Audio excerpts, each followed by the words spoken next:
comunidade de adolescentes e hoje eu vim dar uma breve palavra para vocês com o tema Em Tempos de Desânimo. E para começar, eu queria falar sobre Daniel. Daniel, em determinado momento da vida dele, em que ele foi direto para a Babilônia depois do rei ter invadido a cidade de Daniel, ele teve que ir para o palácio para ter um preparamento para se tornar servo do palácio.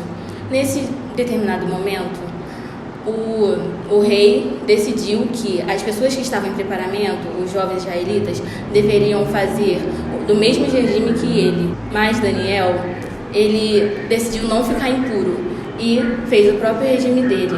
Ele preferiu ouvir a voz de Deus e não a voz do rei. Por isso, no final disso tudo, ele se tornou diferente, ele se tornou mais forte, mais sadio do que os outros. Nesse período de quarentena, o que você tem feito? Você tem preferido dar voz às coisas do mundo, às coisas que te satisfazer, que no caso só vão te esvaziar cada vez mais, ou você tem ouvido a voz de Deus, procurado conhecer mais dele, da palavra dele, orado mais? O que você tem feito nessa quarentena? Enquanto Daniel estava na Babilônia, houve um tempo em que o rei estava tendo sonhos perturbadores, e nesses sonhos ele queria muito que os sábios do rei decifrassem esse sonho. Então convocou todos, inclusive Daniel e seus amigos. Porém, nenhum dos sábios conseguiram decifrar. Então o rei estava a ponto de querer exterminar tudo que eles tinham, as posses deles, tudo. Mas Daniel pediu tempo. E durante esse tempo, Daniel reservou-se na casa dele e orou. Mesmo que tudo à sua volta esteja propício a você se render ao medo e desânimo, o que você tem feito? Você tem orado? Você tem buscado a palavra de Deus? Ou você tem se rendido ao medo? Naquele período que o rei deu um tempo, antes de querer exterminar os sábios e tudo que eles tinham, Daniel orou.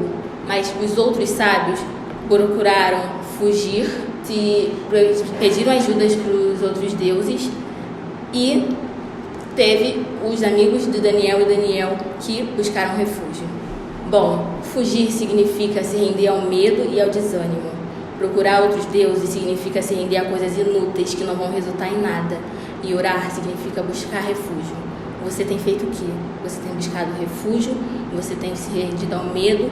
Ou você tem buscado coisas inúteis? Bom, eu acredito que devemos agir como Paulo.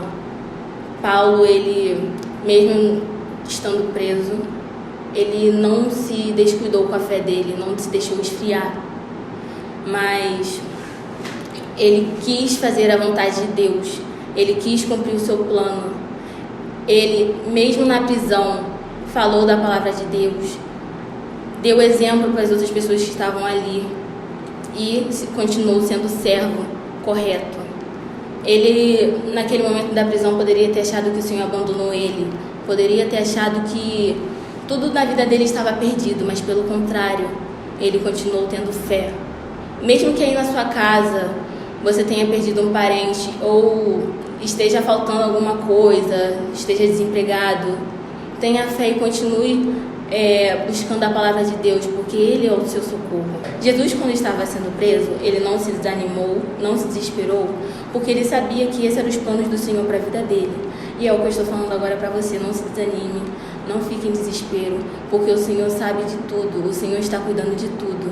E se está acontecendo alguma coisa na sua casa, ore, peça a Deus esclarecimento, porque isso tudo já está sendo da vontade dele e pode ser até mesmo para te fazer enxergar que é para você buscar mais a presença dele. Os planos do Senhor são bons, são perfeitos e são agradáveis. Mesmo que no caminho tenha obstáculos, você tem que confiar nele, pois ele é o nosso socorro. E Paulo já dizia em Filipenses 2:1: por estarem unidos com Cristo, vocês são fortes, o amor dele os anima. Ele também dizia que a alegria vinha da fé. Então, se você estiver triste, desanimado, tenha fé, pois a alegria vem da fé. Busque ao Senhor com alegria. E por último, eu queria terminar em João 16. Tende bom ânimo, pois eu venci o mundo. Tenha bom ânimo, porque o Senhor está cuidando de tudo, está cuidando da sua vida e continuará cuidando. Não tenha medo e não se desanime.